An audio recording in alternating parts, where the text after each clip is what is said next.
Et bonjour à toutes et tous les amis, j'espère que vous allez bien. Et aujourd'hui nous nous retrouvons pour une petite vidéo tendance météo. Alors, celle-ci je la fais comme un live, c'est-à-dire que je vais vous la présenter en direct sans cut, sans rien du tout. Tout simplement parce que je suis encore un peu malade et que là il est déjà 15 heures, donc le temps de faire la vidéo, si je dois faire un montage lourd derrière, c'est pas très très facile non plus. Bref, donc du coup je vous fais la vidéo comme ça, je pense que c'est très bien aussi et que ça fera autant le travail. Aujourd'hui les amis, du coup on va regarder un petit peu ce qui est prévu. Je pense que certains d'entre vous ont dû remarquer, mais ça va bien bouger ces prochains temps. Ça va quand même pouvoir nous permettre de dire des choses dans cette vidéo, donc c'est vraiment cool. Alors, dans un premier temps, parce qu'on va quand même y aller tout doucement, on va regarder un petit peu Arome. Et vous allez voir que Arome aperçoit de possibles orages, notamment demain. Alors, on le sait, aujourd'hui, ce lundi 28 mars, c'est une journée encore très douce, mais c'est la dernière, puisqu'après, les températures vont fortement baisser. Et donc, vous voyez par vous-même, hein, vendredi, retour de la pluie avec un risque orageux même sur une bonne moitié nord du pays. On le distingue bien ici, hein, dans cette zone juste là, avec un bon risque quand même présent. Alors, par contre, les températures ne seront pas très élevées, hein, donc du coup, pour avoir un orage fort, non, c'est impossible, ce n'est pas du tout le but de toute façon. Cela dit, le risque orageux existe quand même, donc si on peut avoir un petit orage à travers ça, pourquoi pas, que ce soit moi ou d'ailleurs quelqu'un d'autre d'entre vous qui puisse habiter dans le nord du pays. Plus au sud, moins probant que ce qui est affiché un peu plus au nord. Et donc, voilà pour ce qui est de mardi. On va regarder maintenant GFS, parce qu'on le fait toujours dans les tendances météo, je pense que vous me connaissez assez bien pour ça, euh, pour regarder la suite des événements. Et on va commencer par les températures, parce que les températures vont vraiment évoluer à la baisse. Et je vais vous montrer justement qu'est-ce que ça donne au dernier run en date. Et comme ça, on va pouvoir en parler un petit peu plus précisément. Donc là, vous voyez, ce lundi, une grande douceur. Et ensuite, on voit ça baisse, hein, au fur et à mesure. Avec le 31, voilà, des températures limite hivernales dans certains coins du pays d'ailleurs. C'est assez hallucinant de voir cette anomalie froide qui va vraiment redescendre sur nous alors qu'on arrive en début avril. Là, vous voyez, la France, elle redevient bien bleue et tout. Et franchement, personnellement, je trouve que ce temps-là ne me plaît pas du tout. Je déteste quand il y a des pulsions hivernales tardives comme ça, parce que déjà de un, on s'est habitué à la douceur, donc on y est plutôt bien acclimaté, on va dire. Et d'un coup, on va retrouver le froid qui va nous en mettre plein la tête. Ensuite, deuxième point, c'est évidemment l'épidémie de la grippe, parce que bah, vous le savez, je suis tombé malade la semaine dernière, et l'épidémie de grippe va très certainement s'aggraver un petit peu, en tout cas il va se répandre encore un peu plus à cause de ce genre de température, parce que le froid évidemment ça aide toujours un peu plus au virus. Mais bon, ça c'est encore, on va dire, un petit peu secondaire dans la mesure où on fait attention, généralement on tombe pas trop malade. Cela dit, en autre point négatif, il y a évidemment les végétations. Les végétations qui vont beaucoup bouffer, c'est avec des températures comme ça, et malheureusement on peut rien faire contre. Mais malgré tout, pour moi, ce temps-là n'a rien à faire en avril. Ça doit être en hiver ou un truc comme ça, mais pas en avril. Enfin bref, petit coup de gueule un petit peu entre parenthèses, mais vraiment pas foufou à ce niveau-là.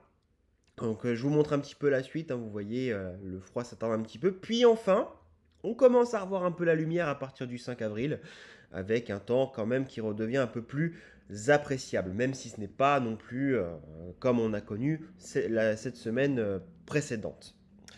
Au niveau des précipitations, et c'est là où vraiment il y a quelque chose qui est quand même surprenant, parce que c'est au-delà du froid, c'est encore plus impressionnant, c'est que, a priori, après ce petit risque orageux qui est présent demain, le temps va s'agiter en plus du froid. Donc dans ce froid, on devrait a priori effectivement, comme vous, voyez voir, comme vous pouvez le voir pardon, à travers cette rainure, un risque neigeux en pleine. Et ça, c'est quand même quelque chose qui n'est pas rien, hein. Après bon, gardons en tête les amis qu'il faut toujours mettre des pincettes. La neige ne se prévoit qu'à J-2. C'est-à-dire qu'on peut avoir une tendance primaire, on va dire. Primaire, ouais. Dans la tendance, mais ça ne peut pas non plus être quelque chose de sûr et de dit. C'est-à-dire qu'on ne peut pas vraiment dire actuellement qu'il va neiger. Mais à l'heure actuelle, effectivement, on voit quand même un risque. Si vraiment cette tendance-là venait à se confirmer, c'est quand même impressionnant. Et c'est quelque chose qui est à noter. Après ça, avec le retour des températures un peu plus douces, on resterait surtout sur la moitié nord sur quelque chose d'assez instable. oh, quoique même sur une bonne partie du pays. Mais en soit, un début avril plutôt humide, a priori. Alors, il faudra évidemment le confirmer à travers les jours et les semaines, hein, mais en tout cas, début avril pourrait être assez humide. Et si je vous montre la suite de GFS, on peut voir que voilà, ça va se finir par retrouver de la sécheresse un petit temps, à partir du 9-10 a priori, avant que de nouveau des perturbations arrivent. Alors, qu'est-ce qu'on pourrait dire de ce mois d'avril? Et si finalement ce mois d'avril n'était pas forcément si sec que ça? Et si finalement il était plutôt humide? Effectivement, hein, parce qu'on l'avait parlé un petit peu dans le live, on était un petit peu dans l'unanimité à penser qu'avril allait suivre la tendance du mois de mars, c'est-à-dire quelque chose d'assez sec finalement. Mais au final, on se rend bien compte que on pourrait avoir quelque chose d'assez humide tout compte fait. Alors, hein, on verra en fonction de comment ça va évoluer. Mais en tout cas, de mon côté, j'espère quand même qu'on va retrouver de l'humidité pour que la sécheresse ne perdure pas trop longtemps. Parce qu'évidemment, je vous en avais parlé dans le live précédent, plus la sécheresse va perdurer, moins les nuages vont réussir à se former. Parce qu'avec la sécheresse de surface, les trucs, les machins, il y a beaucoup d'éléments dégradants et qui après peuvent empêcher les orages de se former, même parfois des nuages quand c'est trop sec et trop chaud à la fois. Et ensuite, évidemment, eh bien, on a la chaleur qui s'intensifie aussi. Donc le mieux, c'est quand même que tout ça soit maintenu par des précipitations, que les sols soient bien humides pour éviter justement des chaleurs trop extrêmes. Parce que il faut quand même le rappeler que depuis la semaine dernière, on a des températures 7 à 8 degrés au-dessus des normales environ. C'est pas rien, c'est quand même beaucoup. Et c'est des choses qu'on doit noter. Je vais vous montrer un petit peu CEP parce qu'évidemment, CEP, ça reste aussi une bonne base. Les deux modèles se sont montrés assez similaires à chaque fois. C'est-à-dire que là, vous voyez, on voit bien le passage plus frais, etc. Euh, que lui, c'est vrai, il ne voit pas forcément aussi frais que GFS. Mais on ne sait jamais. Ça ne veut pas dire qu'il ne va pas être frais. Ça va quand même être une drôle d'anomalie et il ne faut pas le nier, quoi, tout simplement. Au niveau précipitation, il est un petit peu plus sec que GFS. Pas forcément d'une énorme quantité non plus, mais il est un petit peu plus discret, on va dire.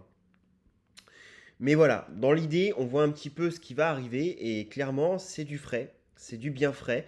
Et dans tout ça, peut-être des flocons de neige si vraiment la tendance se confirme. Mais d'ici là, bon, on verra ça. Voilà du coup pour la petite tendance, les amis. Des orages probablement demain, même s'ils seront relativement locaux, il faut quand même le garder à l'esprit. Puis ensuite, une forte baisse des températures associée peut-être à des flocons de neige.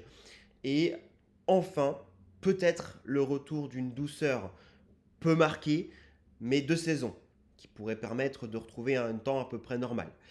Voilà les amis du coup pour cette tendance, j'espère qu'elle vous a plu. Et quant à moi, je vous retrouve à très vite pour une nouvelle vidéo. Tchuss!